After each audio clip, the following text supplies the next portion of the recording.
bienvenue sur ma chaîne, c'est Karidja à Kaléidoscope, la femme en harmonie. Voilà, on arrive à la troisième vidéo qui clôture le thème. Oui, je sais, dans la précédente, j'avais dit qu'il y en avait que deux, mais en fait, il y en a trois.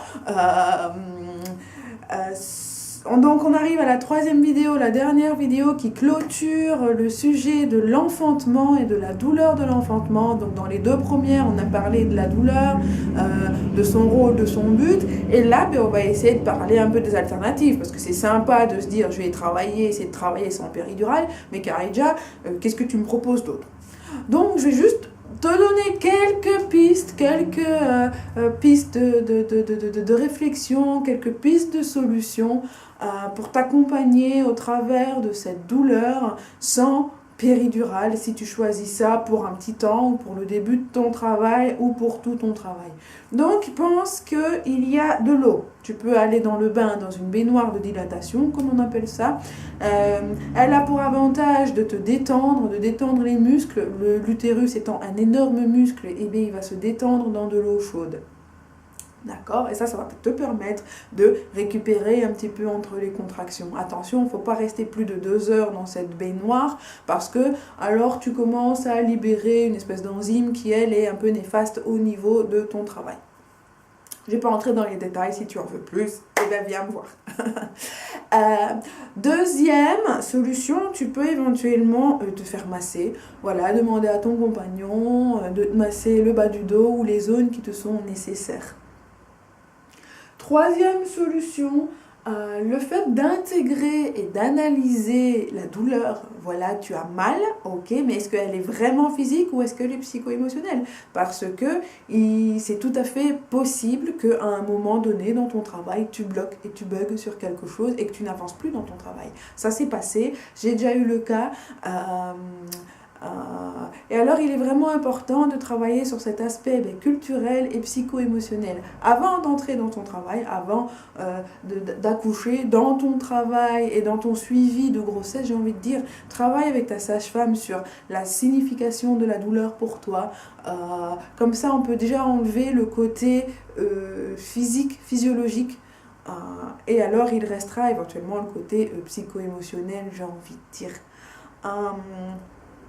Il y a l'aromathérapie, d'accord? Il y a l'homéopathie, il y a des granules homéopathiques qui te permettent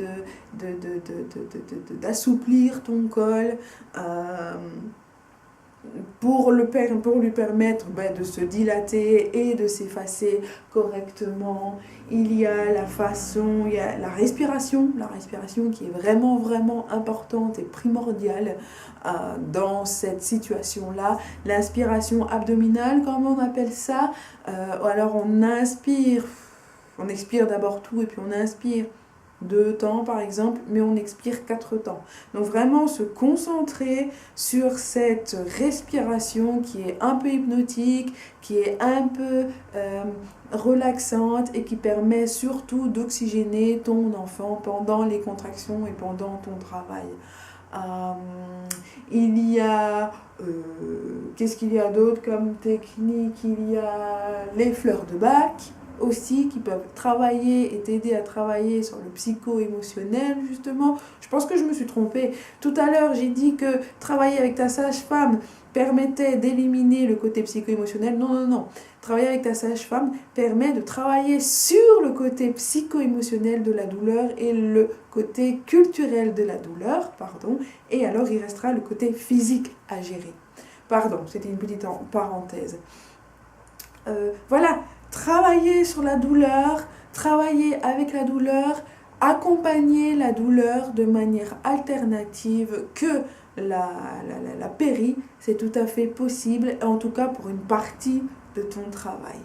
Donc je récapitule, il y a le massage, il y a la baignoire de dilatation, il y a les fleurs de Bach, il y a l'aromathérapie, il y a l'homéopathie, il y a la discussion autour du sujet, vraiment faire une introspection sur ce que représente pour moi la naissance, ce que représente pour moi la douleur de la naissance et tout ça. Voilà quelques alternatives, voilà ce qui clôture la série de mes 3 vidéos. J'espère que tu vas bien, j'espère que tu es en bonne route et si tu as besoin de quoi que ce soit, ben voilà, tu peux venir me trouver, tu sais où me trouver, sur mon site, sur ma page Facebook ou sur ma page YouTube, en tous les cas. Allez, bye bye, je te dis à tout bientôt et je te fais des bisous d'encouragement. Ciao!